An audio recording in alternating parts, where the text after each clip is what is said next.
হৈছে আমাৰ নৰেন্দ্ৰ মোদী ডাঙৰীয়াৰ দ্বিতীয় কাৰ্যসূচীৰ দুটা বৰ্ষ সফলতাৰে সম্পন্ন হোৱা দিন।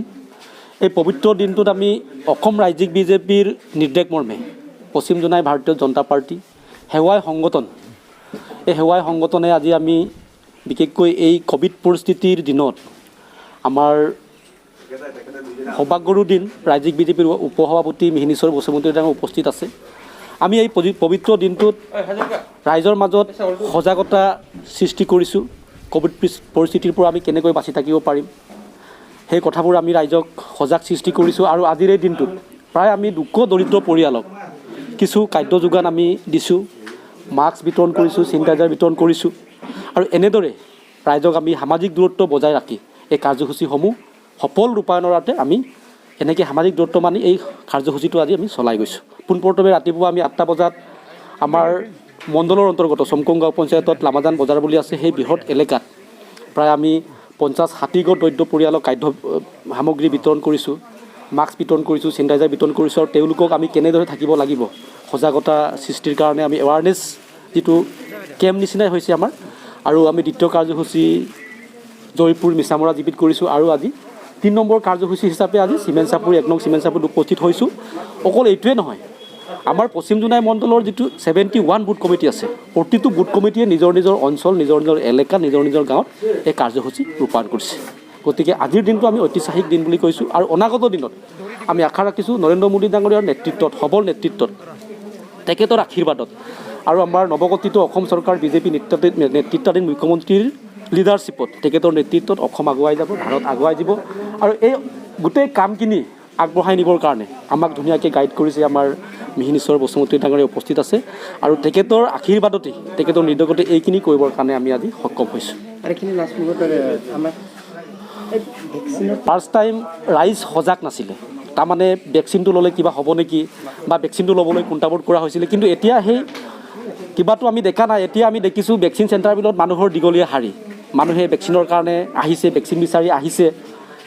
ক'ৰবাত আমি এতিয়া শুনিবলৈ পাইছোঁ ভেকচিনহে মানে পৰ্যাপ্ত পৰিমাণে দিব পৰা। তথাপিতো ডিপাৰ্টমেণ্টৰ ফালৰ পৰা দিছে। যোৱাকালিও মই নিজে লৈছোঁ। আৰু এতিয়া সেই আগৰ যিটো ভয় শংকা সেইটো নাই।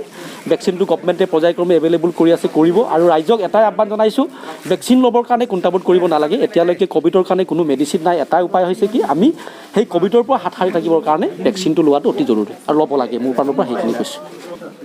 যে আজি কাৰ্যসূচী হাতত লৈছে ৰাজ্যিক বিজেপি উপসভাপতি হিচাপে, কি ধৰণে এই কাৰ্যসূচী হাতত লৈছে? এই বিষয়ে সেইটোকে আমি ক'বলৈ বিচাৰিম যে আজি ভাৰতত সন্মানীয় প্ৰধানমন্ত্ৰী নৰেন্দ্ৰ মোদী ডাঙৰীয়া আৰু জে পি নাড্ডা এইটো নেতৃত্বত যিটো বিজেপি চৰকাৰ ভাৰতবৰ্ষত প্ৰথম কাৰ্যকালটো মানে সফল মানে হিচাপে মানে পাৰে হৈ গ'ল। তাৰপিছত এতিয়া মানে দ্বিতীয় কাৰ্যকাল, এই দ্বিতীয় কাৰ্যকালত 2 বছৰীয়া যিটো কাৰ্যকাল সেইটো আজি সম্পূৰ্ণ হৈছে।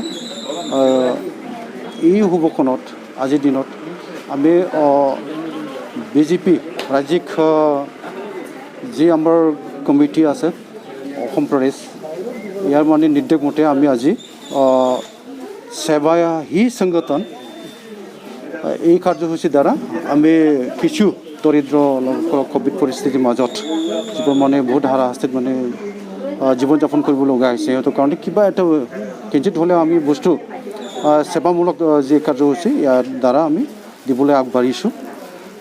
আমি আশা কৰোঁ যিবোৰ পৰিৱেশ পৰিস্থিতিৰ মাজত ৰাইজে এতিয়া দিন পাৰ কৰিবলগীয়া হৈছে, বহুত মানে দুখ লগা কথা। সমগ্ৰ বিশ্বত কঁপাই যোৱা যিটো মানে মহামাৰী কৰোণা ভাইৰাছ, ইয়াৰ কাৰণে চবে কষ্ট পাইছে। আৰ্থিক অৱস্থা মানে খুব মানে বেয়া। আজি বিশ্বৰ যিটো অৰ্থনৈতিক অৱস্থা এইটো ভাল অৱস্থাত এতিয়া আছে বুলি ক'ব নোৱাৰোঁ। এই তৎসত্ত্বেও আমি চেষ্টা কৰিছোঁ।